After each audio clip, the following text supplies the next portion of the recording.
Wintu wakata yible ya sawila RTB Zugo pusila ni winga yamra mniso fansanta tonkone tondo sambe bayira pokana wala sambe zama zemsid kibaya nemora runda wa zurada woto mekyugo la sampisila yemre ade atiktingere unir PS ram somande 5 neps ndanyo capitaine Thomas Sankara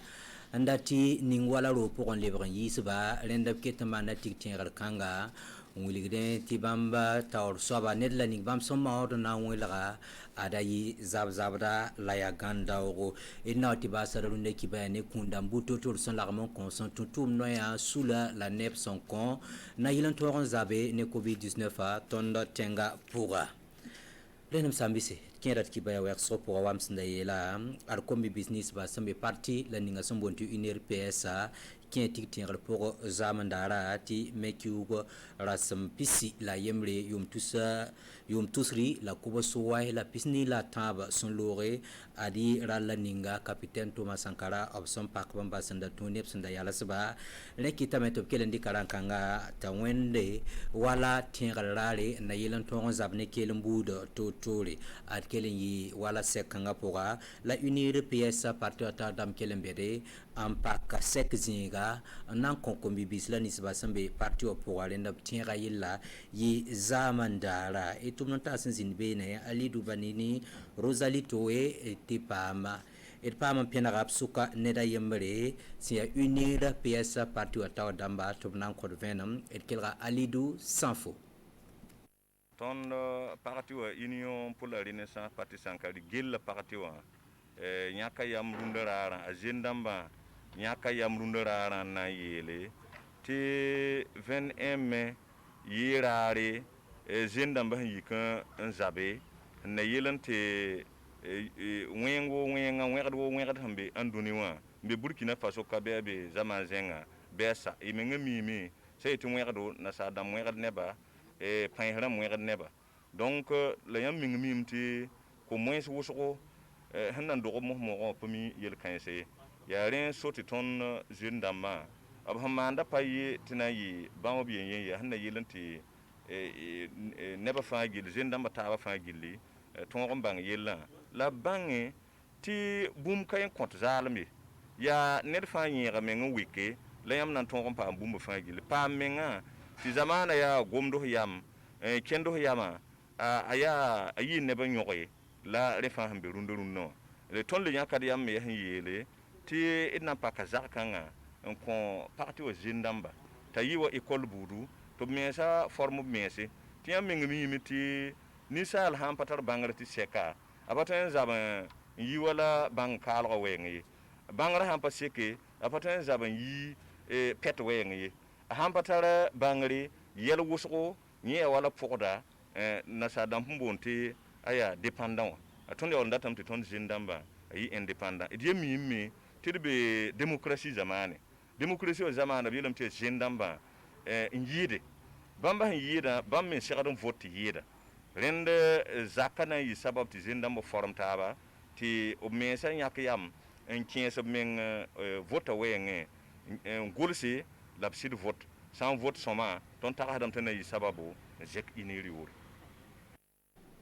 Kenga obasen solmana tenga titum nor sombonti promo plus zekamna oren keng bene nantuli subtoron song bene tum no kenre na yilan ton zabne covid 19 bara abzen kamna oren kenga église wendoro sombonti Saint Vincent de Paul sembe koko la absin yibene adob kenga télévision azaka la radio azaka c'est ya RTB 2 sembe obasen wa bobo jula sotenga pour nanti pusi na yilan ku bara bila lendi atum nor son so amenga adoptum da yizalam to pare pipini pare poporo yizalam woto etum ta sin bene pa man penara la mela nanti pa ma vena amne tum ta Pierre Wedrao tum kanga bangitia window ning sambon église Saint Vincent de Paul smbe koko la pousse nen team ye pass RTB2 smbe bobo dilaso taras kanga ya sul ning sambon ti promo plus Nous avons décidé de passer à la désinfection des lieux de culte.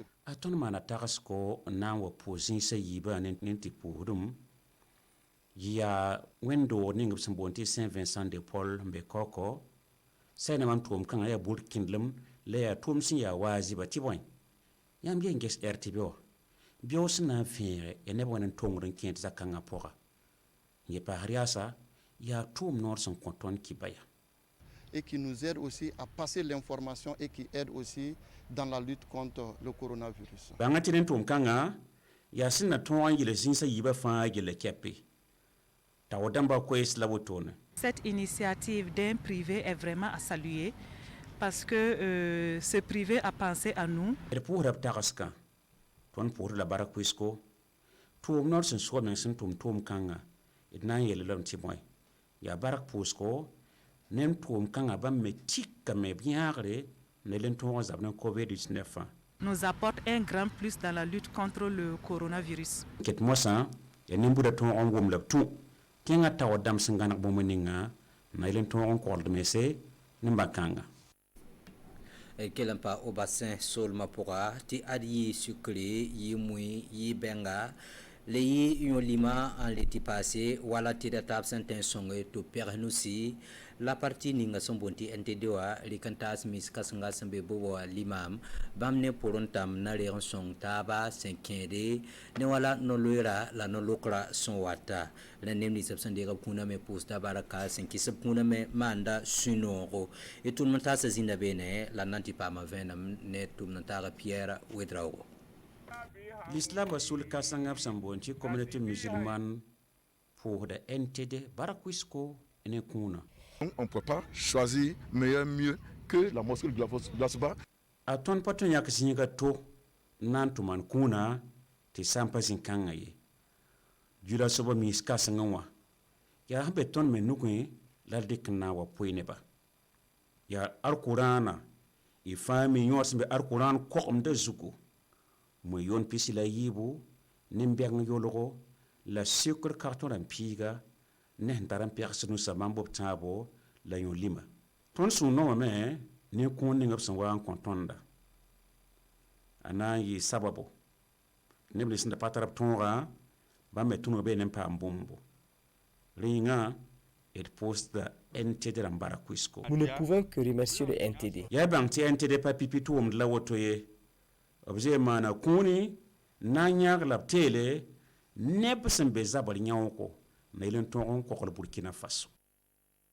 Eti ba sedulunde ki bayan William ba ti ada yorobramba sul sombe Burkina Faso kane sonvoi kane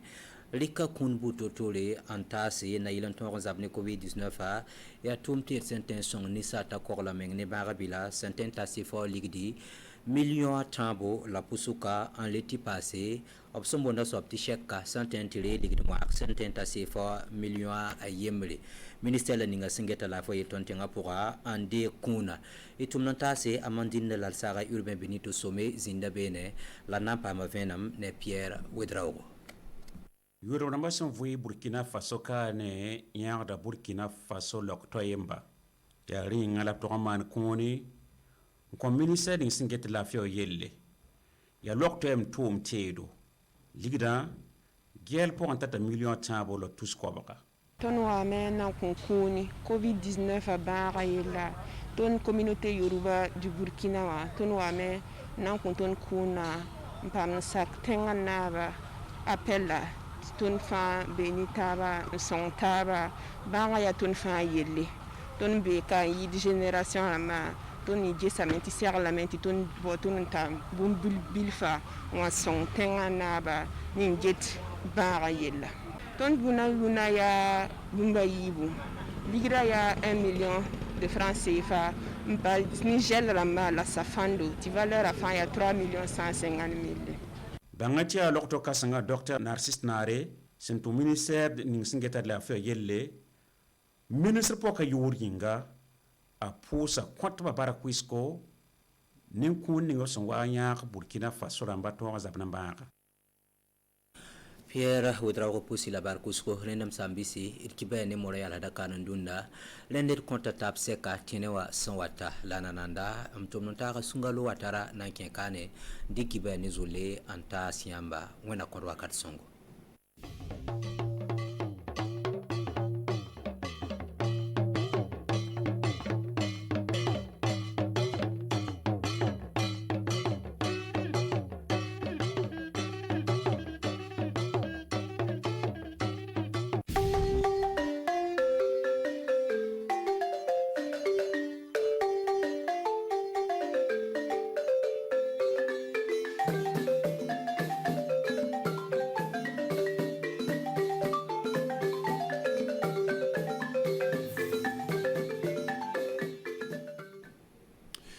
balma Burkina Faso television kan baga an kile abone wagati na konna kaseka anga jamana tagama chukolo kabo kibaro sabo ani kibaro wagatu fo ofleni bi jumalo membena anga samio laben kalo kile mo ani flama awbe ani ci ambe jamana koka ani jamana konena ani kile amata damne nanga kuma boy ka yasi katabado ko ka nyasi kakakuru na virus sababu ya ko sondo mi anga turbo lizinu mo sigini ba an fe faso kono sigini fleni bo dila so akara de ba olufe abana kuna fulu sarkatoka mi sungalo be bana kaba nga aywa jagabo ane ay mamuni musarakaw ka se ka flo bes mulo se ka ke oni wakati na kanya sin katoka balma Burkina Faso television kan bago ani klitu amata damne amata bo miye NTD ka politique jokula bado ko kabni coronavirus tuna anga jamana konana oye anga jamana ti rock mark sen kabure ay welele kambo ka sti bolo ma faro be se ka bo mu bolo ko ka se ka ay wa o jenyon deme o kera sobe ay wa NTD alimato kofe akera sobe ka se ka bolo da jufa atumo bodla so ni loko kun konana ay wa ambalmanche Drissa Traoré ani kadi romain ki oluti anka ci do nga nero kera trabu ka so ko laban kadama anko laje Bod la soka sulamo ka jokluba oku olubu foli la se kadi NTD politique jokluma ka sababu ko nana mboyane karamom doma mi NTD nyamugo yo yara ka fo ko lutututa ka mo wore suandi katame wa minye la sobaka misiriye sabu fitinu mbo olubolo obseko olodi unena ne kurane obolo koro maloboro muga anefla mi soso boro kele sugaro karto tan tiya kona saba ane katafra aywa nu ane da sutara nauna mi abismila bawo yo oya yira ka fo ko olu no son jalo kusebe ka nyasin kata bunya mi obuna ke sobiye ka se ka dese baga to mo be degu konna na ka soko o deme no sutara mna nuye NTD nyamogo ole yira ka fo ko olu ka sion ko folotini o de la ka bunya sugu ni nyon ke ka teme amantana nga cibere albele amtobu willa so ka nyesin kata kuma abado tukum na banana sababu yala do aka kan amanga barake do sigi sania ananga sigi do sania o sabia ko so minye o ker o sabia ko so ndo wa joklu kenbe ka sigi ka se ka flo se ka anga jamono de me tukum o kera sababu ulutara o kabul ma faradi ka nyesin kata l'église an RTB2 ka se kata flo se ka banakisa o bo tukum o rofa ka se ka sania dola amtatu RTB2 adama domba ani kadi romenki uliti anka cido ntola nga ndelo kera sababu ka so kula ben kadama angol daji kaseka sanya sigi anga sigi daw konana nanka baraka daw konana do ananga dinoso konana ni milian obora promo plus pe olu milian sur kanyasin kata sanya sigi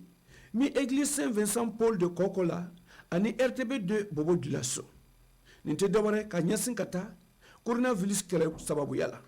promo plus nyamugo ya kafo ko lui ni milian soro de werete kasekata mi église Saint-Vincent de Paul de Koko ani RTB2 ra sabu o yoro flanu obekesewe kaseka mo chamano kafuko bismillah ni katama no yoro nado kasekata sanya sigi o sabu o yoro no mi RTB2 o yoro no aybo mo chaman kafufana o lobekesewe kaseka kibaria jense fiefe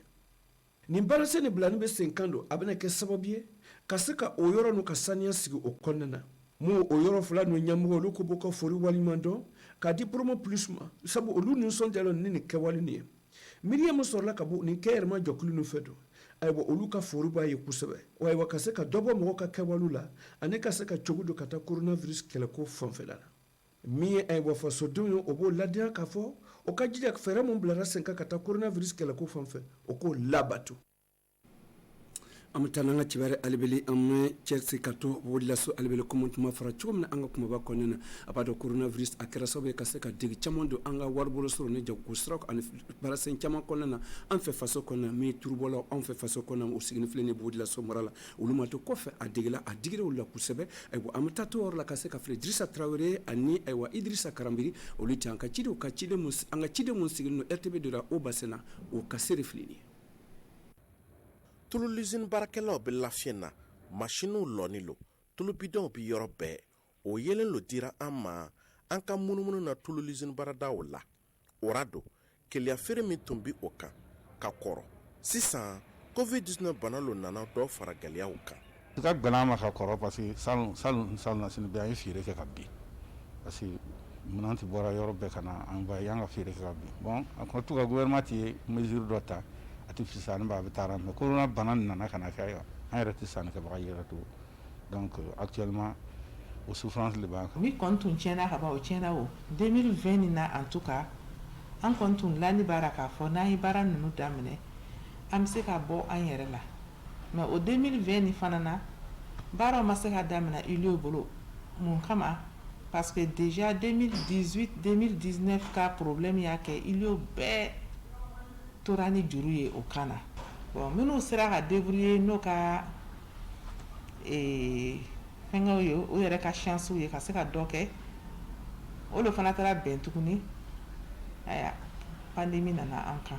l'usine wɛrɛ la o ko kelen lo yan baarakɛla fosi tɛ yen ka nin bɔ yɔrɔ ɲɛmɔgɔ la ale ka kumakan na yuruku ko ka ca tulu baara la n'o kɛnɛ bɛ k'o sɛgɛn. a yɛrɛ ɲɛ b'a la yɔrɔ bɛɛ datugulen don mais hɛrɛ tɛ o a degun bɔra n bɛ min fɔra a ɲɛna a degun bɔra an cadre tɛ an kan k'an cadre cogo min na an soutenu tɛ fana financièrement parce que problème b'an bɛɛ kan covid-19 nana sɔrɔ degun bɛ yen donc a ye dɔ fara a kan. ka fara o gɛlɛyaw kan fɛɛrɛ minnu taara ka covid-19 banakisɛ kɛlɛ kɛnɛ bɛ ka fiɲɛ don tulu baarakɛlaw fɛ. coronavirus ye fiɲɛ don an ka baaraw la cogo caman na yalɔ bana min don d'abord a ti permis mɔgɔw ka kɛ ɲɔgɔn kan donc moi a kumasara kalo min na o kalo lo fana bɛnna an ka baara wulini an ka baara yɛrɛ ka ɲɛtaga ma baara tun ka ɲi k'a yɛrɛ sɔrɔ wagati minnu na an ka sanni wagatiw lo kɛra siraw datugura donc client tɛ se ka wuli k'a fɔ ko bɛna n'a kana sanni kɛ an fɛ ka bɔ o la an tɛ se ka sini kɛ caman an tɛ se ka presse bila marche la caman pour que kabini ka presseri ka fa jama na fɔ an k'a kɛ dɔɔni. o ra don gɛlɛya ninnu kɛra sababu ye ka turu baarakɛla dɔw bila lafiɲɛ na. ouvrier tɛ yen donc aw ye mɔgɔ minnu ye c'est l'administration donc tɔ ninnu o tɛ se ka kɛ yen parce que olu bɛ na ni activité le bɛ yen o bɛ na o ka ca dɛ o ka ca yɛrɛ o bɛ 80 personnes bɔ n'an bɛ baara kɛ o tun sigini bɛ o bɛ na sigi komi bi chômage na o lo ma na n'o tɛ a tun bɛ n'o fani sɔrɔ dara o bɛ sigi ten ka tile ban o yɛrɛ hinɛ bɛ yen tuma dɔ e yɛrɛ bɛ na i b'o ye cogoya t'i ye mais néanmoins i bɛ fɛn fitinin dɔ filɛ ka d'o ma pour que o ka se ka dumuni kɛ. nka hali ni covid-19 kɛra l'usine wɛrɛ ma sababu ye o ka feere ka diya o ra tulu baarakɛla tɔw ka laɲini ye jamana ɲɛmɔgɔw ka tulomajɔ kɛ o ka gɛlɛyaw la ni dɛmɛ ye. n bɛ président Dari an kɔni parce que ko biyɛ ni ko bana den ɲɛ b'a fɔ ale la a bani b'olu fana fɛ mɛ an kɔni b'o Dari o k'a filɛ n'o b'an jɛmɛ ni sira min n'o tɛ vraiment a guani don. hali n'o ma wari di o k'an dɛmɛ financièrement graine fan fɛ et ça c'est un bon degun bɛ bɛɛ kan banque fan fɛ a problème ma se ka résoudre ça fait deux n'i ma juru kɔrɔ se ka juru kɔrɔ sara k'a sabu kɛ an ye min fɔ ka tɛmɛ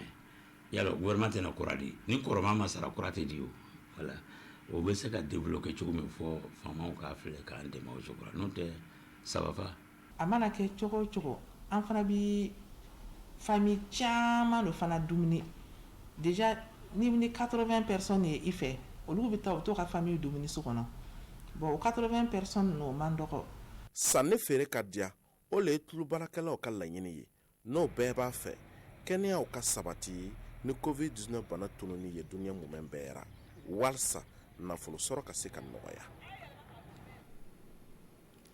an ka kibaruya laban an bɛ taa daminɛ ka ɲɛsin k'a dɔn ko an y'a fɔ cogo min sunkalo kalo kɔnɔ a ka kan ayiwa an bɛ zaka bɔ zaka nin tɛ dɔwɛrɛ ka den sulamaden kelen kelen bɛ ayiwa i ye zaka bɔ a bɛ kɛ sababu k'i saniya ayiwa nin sunkalo kalo nin na su min donna ayiwa ka se ka fili i ka dɛmɛ bɛ se ka di fantadenw ma cogo min na ka se k'o lafɛngɛ an bɛ taa bɔ wulila so mane ka ɲɛ ani ayiwa kuruti min i se sanɔ an k'o lajɛ. ka se ka lɔɲɔgɔn jigiya kɔrɔ sulama bɛɛ ka kan ka o kɛ nin wagati nin na sunkalo laban na mɔgɔ ka ɲi ka sunkari dumuni di mɔgɔ ma walima ka jaga bɔ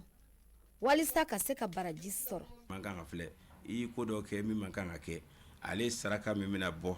ale de bɛ kɛ sababu ye ka su nin bɛ saniya ka se ala ma. zakatal fitiri sunna don a ka ɲi ala kɛra y'a ɲini ne man kisi b'a ma bon a dabɔra min kama o de ye mɔgɔ minnu ni se t'u ye degunbatɔ minnu bɛ yen an ka se ka olu la nisɔndiya seli don parce que n'a fɔra ko seli ye fɛti de ka fɛti nisɔndiya partager an ni ɲɔgɔn cɛ an bɛ covid-19 min na bɛɛ b'a dɔn ko degun bɛ mɔgɔw kan bɛɛ mago bɛ dɛmɛ na nin waati in na zakatal fitiri bɛna kɛ sababu ye ka mɔgɔ caman dɛmɛ kɛ mɔgɔ caman ye et puis ka mɔgɔ caman fana soulager ka bɛn ni fɛti degunba de bɛ mɔgɔw kan nin waati in na a ka bon hakili yɛrɛ ma min zakatal fitri bora nyema e min ba boy bi nafa ba de sorala i bi ta de minu fana wolu fana bi nusodia ke sababu ya do fere ka sun nafa kan do fere ka sun fana baraji kan o jaga wajibiyani lo sulama bema sebi minu ye abike ni suma lo ye nga suma nunu bi suma ni gongo ni lo ye gongo ni nye kele oyi mogo kelen ka jaga lo ye mogo be se ga simina le quoi comme bon mon kilo la ni ke kaba ke malo ke 2 kg 20 par exemple kaba ke 2 kg ni wali abina ke sababu ye ka desebagatɔ dusu dia o ka se ka lafiya sɔrɔ surtout ni coronavirus wagati na zakatul fitri ale jagale an b'a bɔ n'an ye sun dun ka ban c'est-à-dire ni sun banna an ka ɲi ka jaga dɔ bɔ o jaga nin le u b'a wele ko jakat fitri ni kɔrɔ fila b'ara kɔrɔ fɔlɔ an ye sun min don sun ni ka saniya parce que mɔgɔ n'i ye sun don tuma dɔ i bɛ ko dɔw kɛ min bɛnni tɛ i bɛ kuma dɔw fɔ min bɛnni tɛ i bɛ kɛwale dɔw kɛ min bɛnni tɛ i ka sun kɔnɔ mais zakat fitiri ni bɛna ka na ale saniya donc ale ye koba ye a ko filanan an ka ɲɔgɔn dɛmɛ lo surtout seli lo seli ye nisɔndiya le jaga bonya kama imamu b'a ɲini bɛɛ lajɛlen fɛ o k'a kɛ a wagati ra bari ni seli tɛmɛna ka ban jaga ni nafa ma bon tuguni malma burkina faso tirizan kanbaga amanga bika kile la kuna fuli ceyante ni ala ye ntangalun yirala mbaw soro tuguni ni sigiro kilina aywa ala ka sambe di aywa faso dumbe la gelema anula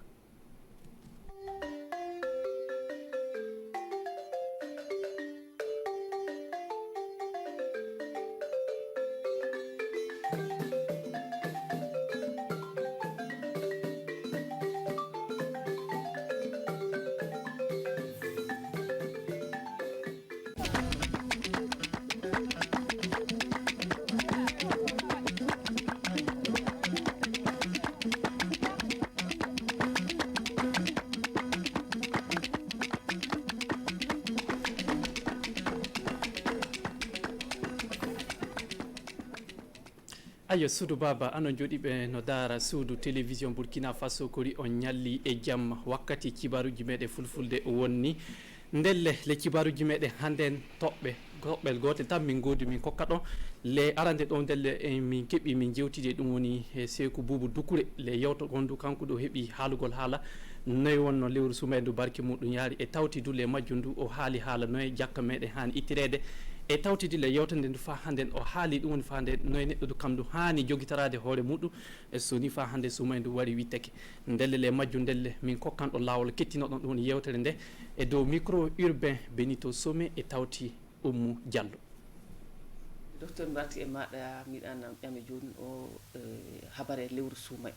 en fuudu eɗen andi lewru sumay hantake si Allah yiɗi jaɓi en gaɗan idi ɗoyade dolle en cuumake en juuli en du'ake en gaɗi nafilaji ɗum noon wonno ko jeeyi waɗede na ɗum noon wonno no alsilami jeeyi nangude hoore muɗum sini lewru sumay hantake noyi alsilami jeeyi jogorade yonki muɗum sini lewru sumay hantake ɗum jinnomi kolla suudu baba lewru sumay yo lewru teddudu to Allah ɗum waɗi lamɗo towɗo yimɓe tinno kebbina dewal Allah lewru sumayeru sabu omo yaafo yimɓe ley lewru ndu omo hinno yimɓe omo rimɗina ɓoye yiita kanko ɗon jurmotoɗo sabu wi adama wakkati fof aɗa wiya bisimillahi rahmani rahim wiya fuɗɗiri inde lamɗo joom hinne kuuɓuɗo joom hinne keeriɗo lamɗo kinnotoɗo adnaru ɗo kinnotoɗo lahara kinne kuuɓuɗo woni wonde adnaru ɗo tagore makko fof mo hinnoɗo nde o alsilami nde o keefeero nde o dabba hinne makko kuuɓuɗo dow adnaru ɗum woni arrahmani o arrahim onon hinne keeriɗo ɗum ko gonɗinɓe o yimɓe jokkuɓe o tan ɗo hinnoto ñande dargal ndelle lamɗo kinnotoɗo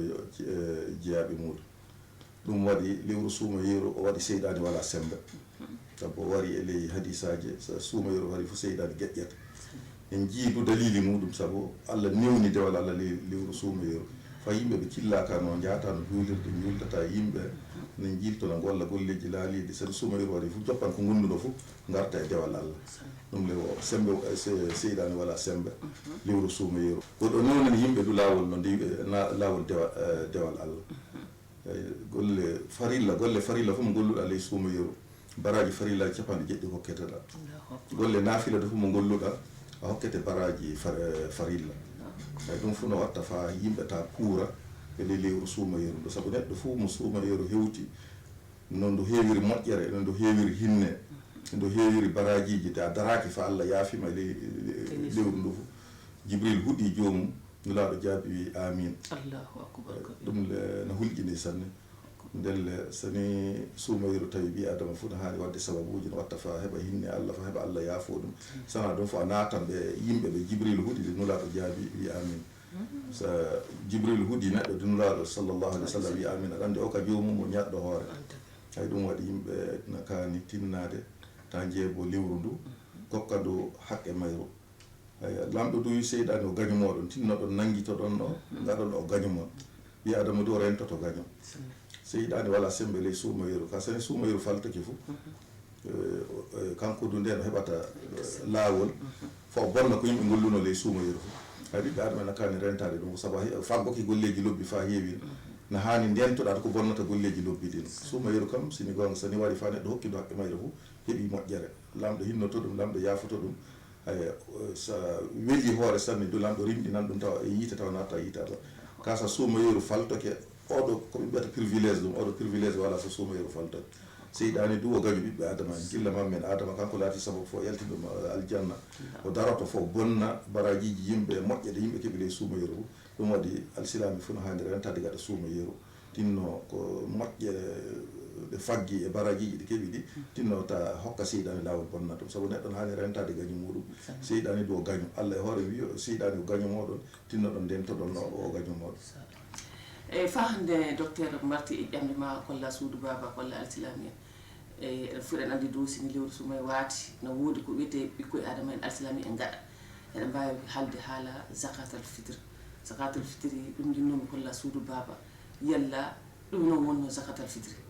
sini ɓi adama alsilami wat itti zakatal fitre ɗum wonno ko nafata ɗum moye wonno jeeɗitugol zakatal fitre e wakkati o noon wonno mo zakatal fitre jeeyi ittede ɗum jinnomi kolla suudu baba bisimilla zakatul fitre woni zakka taƴugol suumayeru soni juldande hantoke fa heddoke hono jamma goto ma balɗe ɗiɗi fof no wawi hokkede ka neɗɗo tinno itta zakatul fitre gulle juulaka ɗum won ko yiɗa saabu so ni wiyama iidi fof iidi woni fête ñande fête du ñande seeyo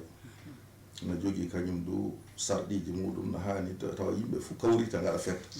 tawa seeyo ngon o seeyo huuɓugo neɗɗo wawa seyade du tawa na rafa neɗɗo wawa seyade tawa wala ko ñaama ɗum waɗi de dinal silama ko soni iidi wari fof ɓurtuɓe ɓe tinno tan jiggita miskine ɓe ngala fayi ɓe kokkaɓe kamɓe du fa heɓa ɓe keɓa kamɓe du ɓerɗe maɓɓe beela ɓe keɓa koɓe ñaama ɓe ñamna koreji maɓɓe ta fette on ko fette kuuɓuɗo wona fette joguiɓe tan ta miskine e keddona dafa keddona gondi e suno muɓɓoy hay ɗum wadde zakatul fitri kam ɗum wadde jappa suumiɓe fof sadi suumoyoro hamtake fof no woodi ko ɓiɓɓe adama en jappa go ka fof kawrta juulda kolla seeyo muɓɓoye jetta Allah e nema mo waɗani ɓoye on nden Allah du seyanoɓoy saabu nde jama hawritina juula fof ɗon Allah goynata wiya malaika en ceyniraɓe mi yaafokeɓe mi yarrokeɓe ay ɗum o taguma siko hollata yimɓe jetti Allah andani Allah nema mo waɗani ɓoye suumoyoro o kawrta fof gaɗa salatul jama ɗum waɗi wiya simɓe fof kawrta fa kokka ko ɓe mbiyata ambiance lobbo rewɓe worɓe sukaɓe mawɓe fay rewɓe ɓe wonduɓe e aada muɓɓoy iidi mbiyama jalta ta keddole cuuɗi muɓɓo jaaha fa alsilami en fuu jiida kolla seyo muɓɓoy ɓorno kaddule muɓɓoy logga hay duna yamira e ley iidi on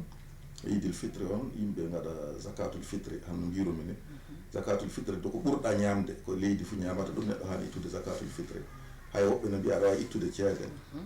fa lomto sabu ceede ɗen ɓuuri nafude miskine awa woɓɓe ɗo mbiya ene ɓawa ñamdu wiyani neɗɗo tinno hokka ñamdu noon ka ɗum fof ko neɗɗo waɗiri anniya lobbo fof Allah no jaɓa hay zakatul fitre du ɓe mbi o ittete gilla juulaka hay woɓɓe no jeebo fa juule ma fa ñande ɗiɗo ɓerde ɗi itta nden ka sadaka ɓollola wona zakatul fitri kas zakatul fitri tila itte to juldandu juulaga aya dow sa neɗɗo fuu sa ittata de allah fuu sani wona neɗɗo baaliɓe de jappe ɗum ka zakatul fitri o wajiɓe ɗum neɗɗo fuu suka e mawɗo debbo e gorko laatiɗo fuu a itta noon hoore maɗa itta noon kureji maɗa neɗɗo fuu mo guure muɗum woni tira e dow maɗa fuu ne tilsi ittanaɗo fay cukaloy pamaro keccoy fo a hisoto fuu saɗa woodi bawɗe ittanaɗo sa wala bawɗe allah jappata neɗɗo ko walla sabu denkaɓe hoore maɗa handi zakatul fitri aɗa hani wallede ka saɗa jogui moyen fuu a hisoto famille maɗa fuu fay cukaloy keccoy fuu paama nombre mum ɓe goto fo ittana ɗum sa a duwo muddije nayyi kamon sa aya muddire ɗum woni alqadra nokkande juuɗe ɗiɗi nde o maaro nde o alkama nde o gawri mutiri mbayiri kamanari anka ko ñamatani ay neɗɗo potoro wona neɗɗo mawɗo sani wona neɗɗo pamaro neɗɗo hakkudejo sani nokki nokkande wotere juuɗe ɗiɗi fo ɗum woni muddire hano ɗum kile nayyi neɗɗo ittanta goto fo ɗum woni zakatul fitri hay asilamen tan jiggita ɗum ɗon du saabu laato sabu fa nafa sakiraɓe meɗen talkaɓe ñande iide fa kamɓe du ɓerɗe mabɓe beela ɓe paama iidi wari hay ɓe ceeno ñalade nden ɓe keeɓa koɓe ñaama hay keɓen baraji majji menen ɗum men kana yebade ɗon hay sani no iidi wardi ni mena kane fu jafodira tinno juurdura to en ɗamaɗo woni fu coɗoɗa ɗum kolla ɗum wallay ñalade hande o ñalade seeyo a miccitoke sakiraɓe maɗa a miccitoke enɗam maɗa hay a miccitoke hoddiɓe maɗa saɗa wawi waɗ gaɗanaɓe moƴƴere sa wawa ɗum aɗa wawi yaade jowtowaɓe kollaɓe ñalande o ñalande teddude hay jaafoɗaɓe dokoɗaɓe ɓe jaafe